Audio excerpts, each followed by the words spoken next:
Amarillo. I'm Skylar Gallup, and you're listening to Hey Amarillo, the interview podcast featuring some of the most interesting people and stories of Amarillo, Texas. We record every week at Amarillo College's Innovation Outpost. The IO supports education, workforce development, and industry growth by inspiring and facilitating innovation in the Texas Panhandle. Today's guest is Josh Kraft. Now, I knew Josh just a little bit through time together on the Parks and Rec Board and from his term on Amarillo City Council. I also knew he was a firefighter, and all of those things are really cool and interesting to me. But what I found super admirable in our conversation is Josh's focus on helping where and how he can, and even when it's not very fun. From running rescue operations in the heat of the summer out in the canyon, to throwing his hat in what was a pretty messy ring at City Hall, just because he thought he could help. Josh is a helper and a leader, and he left me with just an all-around happier and more optimistic view of our city. Here's Josh. Josh Kraft, welcome to the podcast. Thank you for having me. Yeah, I'm excited about the conversation this morning. Yes, ma'am. So let's kind of start at the beginning. Where are you from? Are you an Amarillo boy? Yep. So I was born. Nice. I was born in Louisville, but I went to elementary, middle school, high school here in Amarillo. Louisville, Texas. It's down by Dallas. Oh, okay, cool. Yeah, Nice. down by there. Moved here. Born in '94. Moved here in 2000. So I can't say I was born and raised here, but I was born somewhere else and then grew up here and raised. Pretty here in close. Amarillo. Oh yeah, pretty close. Nice. Sure. And so what age were you when you moved here? So I was 6. Lived out by the old air base, and that housing over there. Yeah. Was I think I went to Highland Park for 1 year, Mhm. and then we moved, and then I went to Paramount Terrace, and Austin Middle School, and then I went to Amarillo High, Okay. Amarillo College after that. So, What brought your family from the Dallas area to Amarillo? my family, I mean, we had roots here in Amarillo, and then my dad got a new job here, and so moved back to Amarillo. So they used to live in Amarillo, then they lived in Burke Burnett, then Dallas, and then back to Amarillo, and so we've been there ever since. I see. And you said Amarillo High? Yes, ma'am. What were you into in high school? Oh, just normal school stuff, and then I played soccer. I was a soccer player most of my life. Soccer, fun. Soccer player for most of my life, and then played hockey. Okay. So big into hockey, big into soccer. I still go out and play at the Amarillo Ice Ranch over there every now and then in the adult league, but it's a lot harder to recover now as you get older. So you're a little sore for more than you used to when you were younger. Yeah, the knees aren't as forgiving. Yeah, for sure. For sure. And so what did you do after you graduated from Amarillo High? So after Amarillo High, I wasn't too exactly sure what I wanted to do. I had an idea of maybe radiology or something in the medical field.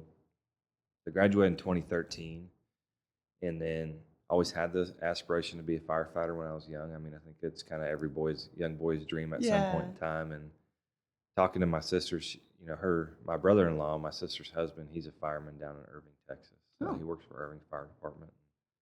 One day she was like, "Why don't you just give the fire academy a shot?"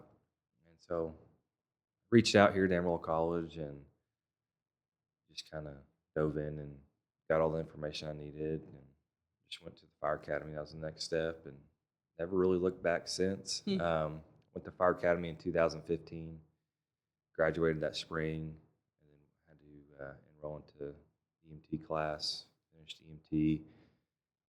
That would have been about the summer of 15, and then after that I applied at Randall County Fire Department. I've been there ever since. So coming up on 2026 will be 11 years with them. Wow. So it flies by. So how long, yeah, for sure. How long does that process take? So how long is Fire Academy?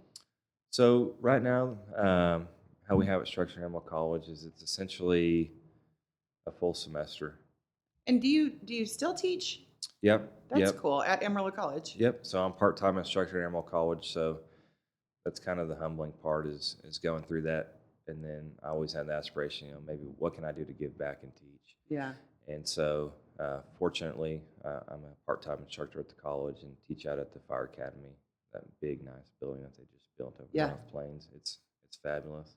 Now, what all is in the curriculum of that semester? What all do you need to learn? Oh goodness, so they're going to cover a lot. You're going to cover forcible entry, you cover structural firefighting, you cover hose deployments. I mean, just everything it takes. It's real fast, and essentially, we teach them to pass a test. Essentially, so we're going to teach them all the curriculum that they need that the state requires to pass the exam.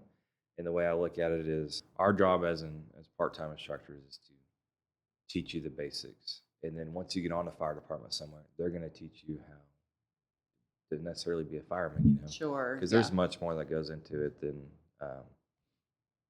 just the fire academy. I mean, you have the whole everything from the brotherhood aspect of it when you're in the fire service. You Yeah. have, you're living 24 hours of time away from your family at the fire station.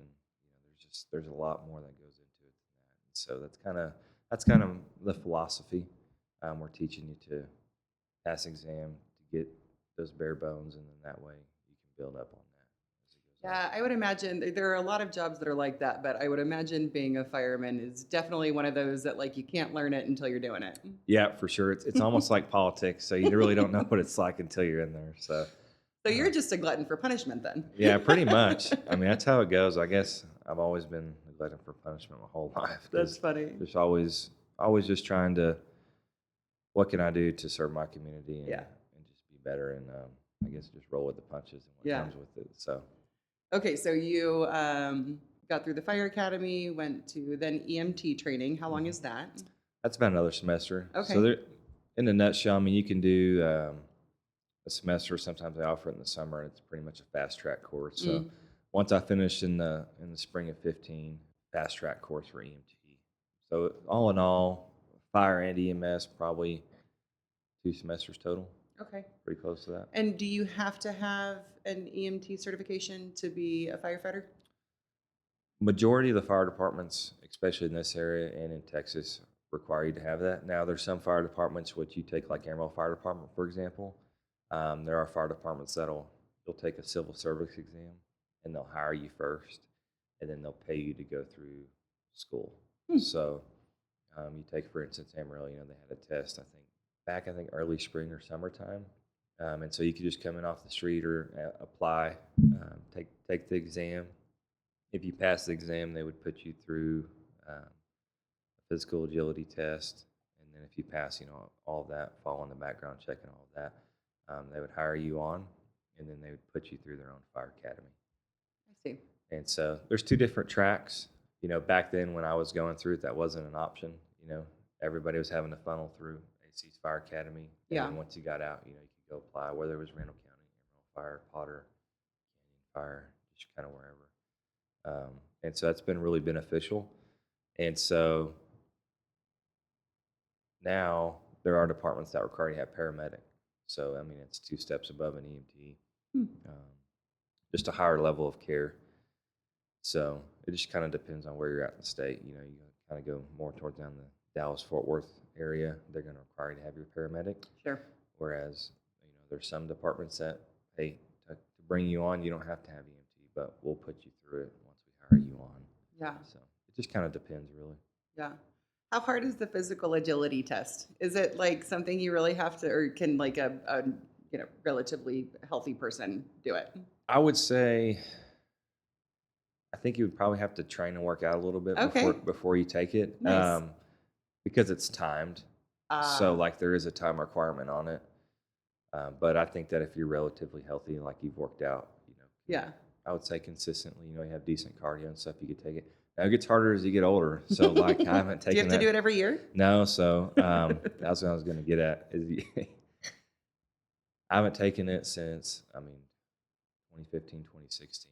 So it'd be interesting to see how I would do taking it again. Because it's different, What do you have to do? So if you're looking at the CPAT is what they call it. So Okay. the CPAT, so you got to do a hose drag, and you got to pull the hose. You got to go down and back. You got to carry, a couple saws down and back. And are you in all of your gear, I assume? No, not on this one. So there's some that do like a combat Yeah. challenge. Some departments they'll make you wear all your gear and be in that. Then you got to raise the ladder, lower it, and you got to do a dummy drag. So you got to drag, like a 200-pound dummy, X amount of feet, X amount back. You You got to crawl through a confined space, pushing with the pole. It's called a pike pole, so you're pushing it up and down on this device that has weights on it. So Okay. I would say it's the easiest thing in the world, but I think as you get older, it probably gets a little tougher. So I'd be curious to see how I would do myself if I took it. But as far as yearly after that, say once you pass that CPAT, you do have a yearly physical.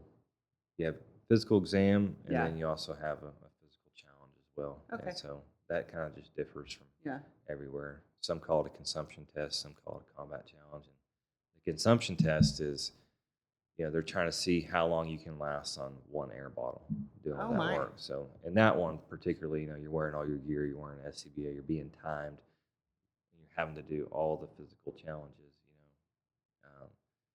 that are similar to what you would perform as your job duties. Sure. So just depends on where you go, really. Yeah. So regarding the requirements and things that, as you kind of explained, are a little bit kind of less rigorous in our area, is that is there a staffing challenge in our area for firefighters, kind of akin to, I know, like with our police department and really a lot of civil service, lines of work. They're hard to staff up. Is that experienced here? Yeah, I would say so. I think anywhere nowadays you do have that staffing challenge. A lot of it is probably due because I think as a culture, we're kind of not, we become more self-serving than what we can do as others. That's kind of just my observation on it. But, with that, I mean, you kind of got to be paid to make a living as well. So when you have departments that are paying very well, I mean, ultimately you're trying to compete with that. Well, not all of us have the same tax base, of course. Yep. So like the tax base in Amarillo is going to be different than just Randall County itself, or just Potter County itself, or just the city of Canyon. And so trying to combat that with all the needs, obviously that go on in local government with all the other services. I think staffing will always be an issue. It's just what can governing bodies and what can unions do to help push that envelope per se to stay competitive in a world that we're always trying to chase, because if Lubbock's going up in pay, and Amarillo's trying to compete, Amarillo may compete and catch up, but then Lubbock may go further. It's just always going to be That's right. Kind of chasing the tail. Sure. I would say. But I think one of the silver linings is that it's a double-edged sword, is a lot depends on your culture. So I see a lot of young firemen coming through AC that end up working for us at Randall County that are like, nothing against them or anything, just using them as an example is, well, I would rather make, $10,000 less, but I'm working with a great culture that I know is going to take care of me, that's not going to, treat me bad or, stuff like that. And so I think there's kind of that double-edged sword piece to it. Right. But at the same time is, how long is that going to buy you out until people start having family? These young firemen, they start having kids, they start having families, and it's like, hey, I've got to support my family.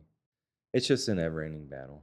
And so I think in this area, staffing will always be an issue because we're fighting over the same pool of people as well. That's right. So it's one thing to keep in mind is we're fighting over the same people that are wanting to go to Amarillo or they're wanting to go to Potter, just like Potter and Amarillo are fighting over the same people that want to come work for us. So just like they're doing it with police and teachers, and it's just a kind of an inherent issue in our area.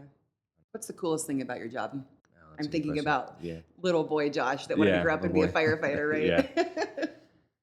I think the easy answer is always, just helping other people. But I think the coolest thing about it is you're getting to do a job that is different every day. So like there's never going to be the same exact shift I'm walking into. I never know what's going to happen.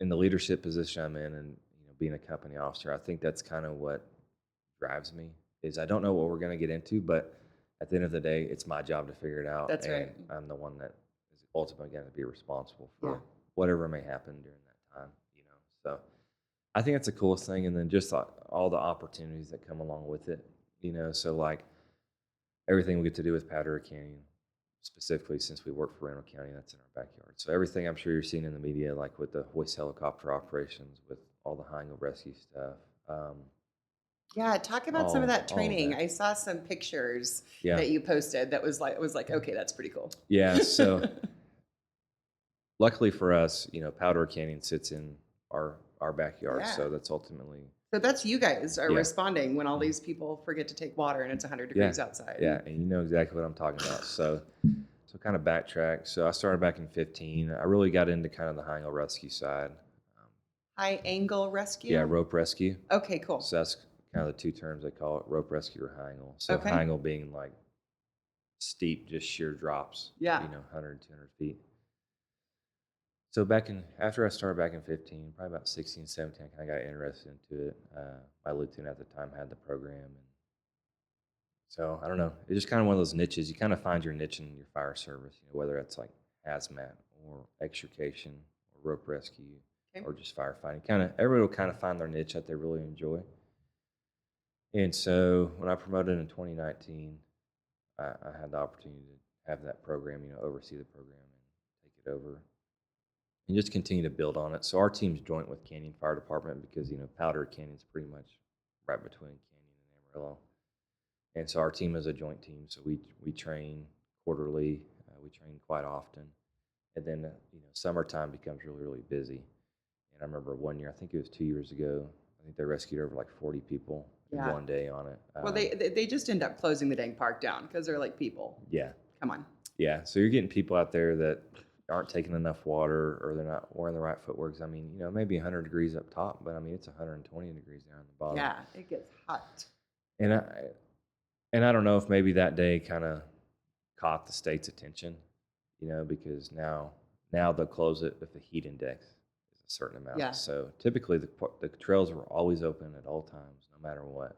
And I get it, they're running a business out there, and so I don't know if maybe that 40 people in one day may have opened their eyes, and so now it's got to reach a certain heat index before they'll close the trail. So help me understand, because 40 people a day, that's wild. Like, what does that look like for you guys? It's like how many staff are out there? Yeah, so that's kind of an odd one. So, I mean, that amount of people. Because typically once you at some point in time, you're going to reach the threshold that you can deal with right. a certain amount of people. And so for us, like that day, we were actually, asking for more help. So we would call Amarillo, we would call more ambulances. Because and what it is the first call came in. And so, we're going down the trail. It's just continuing to get worse. So people are, I don't know if I can make it out now. So, okay, we'll come back to get you. And so it's just constantly, almost like a taxi service per se. So I don't know. And I think about, like hiking the Lighthouse Trail probably takes, I don't know, an hour and a half anyway. Oh, yeah. So if you guys are going in and, that's just the math is kind of hard to figure out, Yeah, and fortunately, so the particular one was on Lighthouse. Yeah. And Lighthouse is, I think, I wouldn't say one of the only, but probably one of 2 or 3 trails in the park that we actually can have UTV access. Okay, cool. That's helpful. So, yeah. So it's not, I wouldn't say that day was like us hiking all the way in to get all the way out for 40 people. Nice. It may have been like, man, we're driving in to rescue these people. These people look bad. They're asking for help. Hey, get in a shaded area. We'll be back to get you. And that's essentially what it probably turned into. Yeah. More than likely is. But those people that were needing help, they were really needing it. They're dehydrated. They were just heat exhaustion. Talk about how quickly that can turn. I'm a bit of a hiker, and I've never been kind of in that situation, but I know that it can get serious really quickly. It can. So a lot of it has to do with how well you're staying hydrated. So you could be not in the best shape person, but it's the heat that's just going to dehydrate your body so fast. Yeah. And so there's been times where the call has come in and we've gone all the way back in towards the formation, and the patient was up and talking to us and everything else, and then just from the formation all the way out, you could just see them start to decline. Yeah. And a lot of that is due to just how hot it is down there, the exertion of physicalness that they had to use just to get to that point. Yeah. And now you're trying to catch up in 120-degree heat, but you may have ran out of water. Right. So it can happen pretty quickly. I wouldn't, maybe confused. Yeah. So like you start becoming confused. Yeah, you you're like, start it's like feeling- your executive function Yeah. turns off, and then people start making really dumb decisions, Yeah. going in the wrong way, all that stuff. Yeah, for sure. What's like the craziest story out at the canyon that ended up in a happy ending? Ended up in a happy ending. Yes. Oh man. Because they don't all, but. Yeah. These people have been missing since about 8 a.m. They've been missing since 8 a.m., which is, I mean, that's early in the day, very early in the day. So 8 a.m., the call comes in, hey, we got some lost hikers and stuff. And, well, we originally thought they had gone on the lighthouse. That's kind of last reporting of the area. So, at that point in time, we're trying to line out grids, start a grid search, and so on and so forth. So it's about 1, 2 o'clock now, where we have searched Lighthouse Trail, we've searched the GSL Trail, we've searched everything.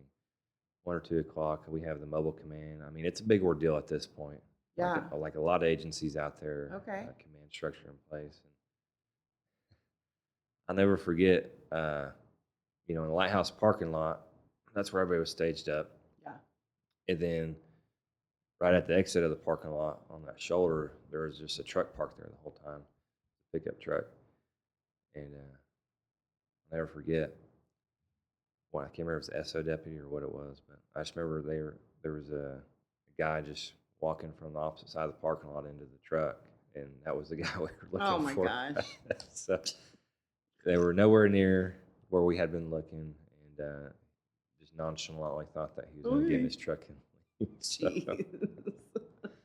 yeah, the police wasn't too happy about No. that. So It's a lot of resources. it is, and it is a lot of resources, and ultimately, taxpayers are paying for it, and that's what they're going to get. But at the end of the day, I mean, it is a lot of resources that are being tied up on something like that, or someone that goes in on the trail and doesn't take enough water. That's right. Wearing the right footwear. So, but Well, and you're putting other people in danger. 100%, 100%, and it's job security for us. So, People from all over the world. So, So do you spend most of the time out in the canyon, or are you like knocking down doors and fighting fires? no, most of the time it's knocking on doors and fighting fires. Oh, okay, so cool. the majority of our call percentage is EMS calls for service, so Okay. medicals. And then you have car wrecks, of course, and Yeah, house yeah. fires, wildland fires, which is pretty big here, Yeah. and then Powder Canyon on top of that. So Powder Canyon stays pretty busy during the late spring, definitely all summer and early fall. So cool thing about that, I know we were talking earlier about, you saw some training pictures. So I believe we're the only fire department in the state of Texas currently that is partnering with DPS, Department of Public Safety, with their air division on hoist operations. So that's probably some of the pictures you saw. So DPS was up here for a week being trained, and 3 of our members were able to be a part of their pilot program. Hopefully, our goal is to maybe expand this across the state, but it's going to be a very valuable resource here in the Panhandle, especially at Powder Canyon. So that's using a helicopter to go in and extract someone or whatever. Yeah, get somebody out of there. So if you think about like Rock Garden Trail, for example, probably the hardest trail in Powder Canyon. There's times where it takes us 2.5, 3 hours to get somebody off of that trail. Yeah. I mean, that's if we're on the ball, we're moving, we know exactly where they're at, we're getting on the trail. So, scenario, right? We ran that exact trail a couple months ago, about a month ago, about a 2.5 hour ordeal, 2.5, 3 hours.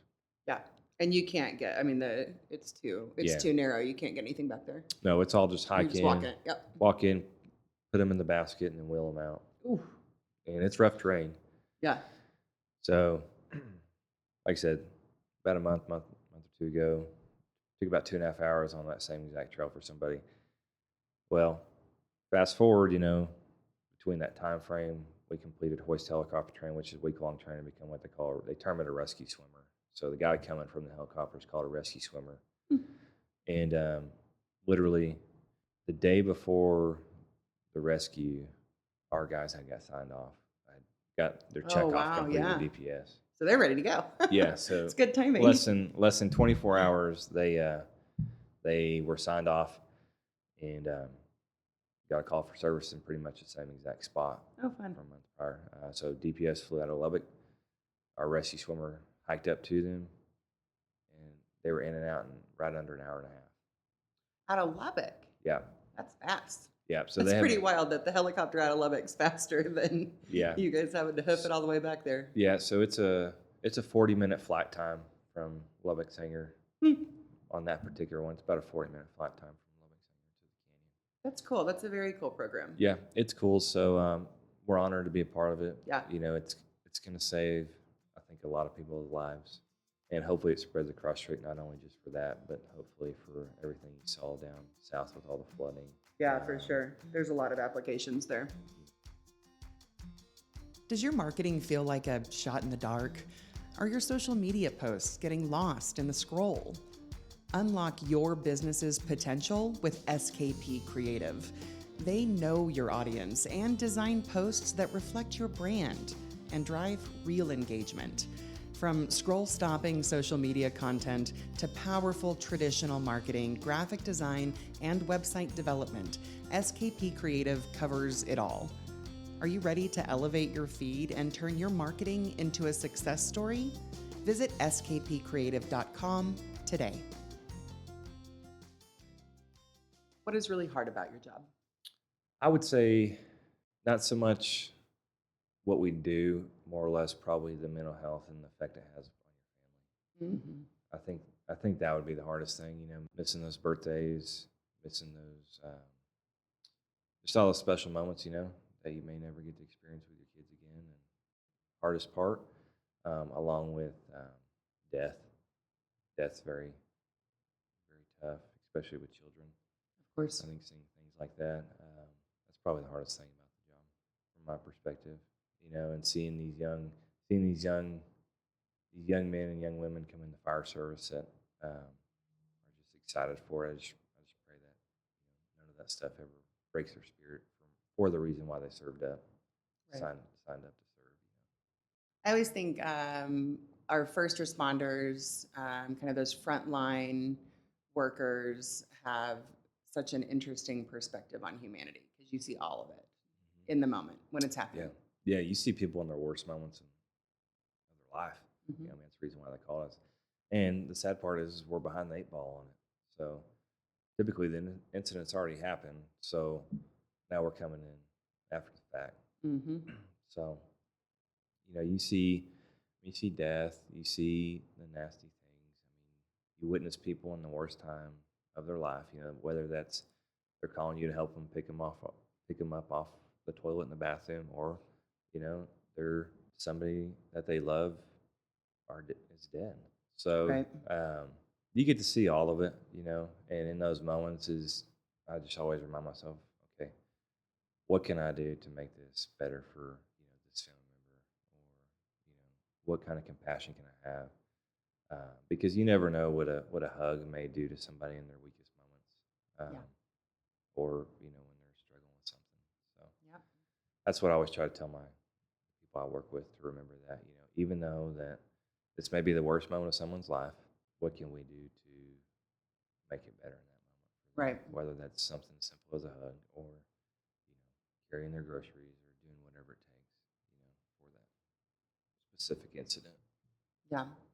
Look for the helpers. Yeah, for sure. So, Josh, you were a city council member. Yeah, I was in there. From 2023 until I think it was May of 25. Yeah. What made you want to run? Good question. So that's a loaded one. Obviously, I've always had the willingness to serve. Yeah. And just different things going on in the political spectrum in Amarillo. Some things I agreed with, some things I didn't. And I'm just not the type of person to really just kind of sit and complain about it. If I want to try to make a change, or I want to try to do anything different, I might as well put my hat in the ring and put in the hard work and see what we can do to change it. And then the thing that really bugged me, I think if we try to go down to a core reason, was, remember, trash service was cut. Funny story. So trash service was cut down to I think once a week or something. Yep. During COVID, around that time, or it was right after COVID. And I was just mad about it. I was just angry. I went to take out my trash one day. It's just overflowing. It's overfilled. And I'm like, we can do better. And I get there's things that happen, but I was just like, we can do better. And so just really paid attention to politics in the city, and then really just threw my hat in the ring, prayed on it. Took a lot of support from my wife and my family, and everything else in the community. And So that's really kind of the reason why I ran. What was running for city office like? It's one of those experiences, like we talked earlier, you never know what it's like until you're in there. Yep. So you really never understood what people thought. I mean, there's 1,000 different thought processes. There's 1,000 different cultures. There's 1,000 different ways to do something. Um, and it was very informative and very educational of like how much you don't know. Like you have an idea, but you find out pretty quickly about what you don't know. And how do you balance that with all the other 1,000 needs, 1,000 questions, and give this person the same amount of time as you're giving somebody else.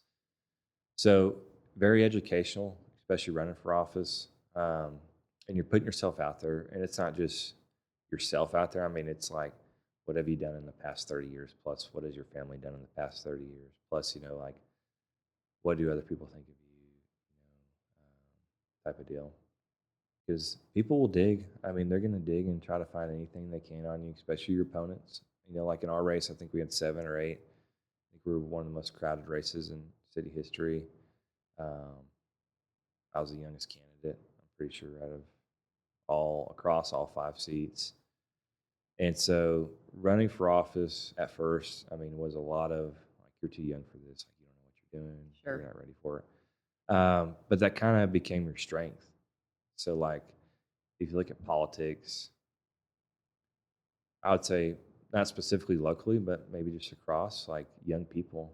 I mean, you don't see a whole lot of people in their 20s involved in local politics, especially at state level or national level. And so that kind of became a strength for me, was really looking at that type of demographic I'd be representing, young families just working blue-collar jobs and just young. Yeah. And so battling through all of that, I thought was a weakness at first, being young, but it kind of became a strength as I really looked into it and prayed about it. Yeah. And making all the forums, going to all the forums, meeting with people, knocking on doors, just doing all the, just all the groundwork. I mean, it's a lot. It's a busy schedule for a little while. It's very busy, and then it gets even busier when you get in a runoff. And did you go into a runoff? Yeah, ours did. Okay. Yeah, at that time it was mine and then place 4, so it was me and Dean Crump. Dean Crump went to runoff. That's right. I think it was Les and Claudette at that particular race. I remember now. Okay, and so you won, and then referring to the firemen, it's like drinking out of a fire hose, huh? Yeah. So let's see, runoff I think was like in June. I took office I think July 5th. And then we went straight into budget. Yeah, man, that's brutal. That budget, and I told Tim Reed that when he was running too. Yeah. I was like, man, that budget is a beast. It's something like you have an idea again of what every core foundation, like we all know how to run a budget. We run a household budget. If you run a business or whatever, it's just a different beast. I mean, you have everything from, well, I thought my property taxes paid for this. Well, not necessarily. I mean, you have a lot of different really budgets. Complicated. Very, very complicated. You have everything from enterprise funds, which basically support themselves. So when you think of like your water sewer bill, that drainage fee is supporting this, the drainage department. Just like the airport supports itself. And so your property tax and your sales tax really just supports the core services of like police and fire. Streets. Yeah, I think we all kind of like to think of Amarillo as a small town, but I bet it doesn't feel like that when you're sitting in city council. No, definitely not. You get everything from, hey, I like the way you do this. I mean, that may be once every year, and then you get about tens of thousands of like, why aren't you doing this better? That's a lot. And so you're probably getting about, and I can only speak for me. So sure, I would say on a daily basis, probably between 20 to 25 emails. Just from citizens, on top of trying to stay in the loop of what's going on in the city through the city manager. You have all that, plus you're meeting with all the citizens, you're going to council meetings, you're serving on outside boards, which, I had the pleasure to serve with you on Parks and Rec. Yeah. So you get how busy the boards can be. And it's a lot of this is not your full-time job. Right, yeah. It's not your full-time job. It easily could be. It's a full-time volunteer job. That's right, yeah. And, but I wouldn't change it for the world. So that experience, hindsight 2020, that experience made me mature greatly. Um, in the learning experience from it, I know is going to pay over tenfold in the future for me. Just like talking budget alone, like there's things that I didn't, because I work for a government, obviously through the fire department. Yeah. But just the way how you take your budget in the city, just all the terminology and how it's structured, and you look at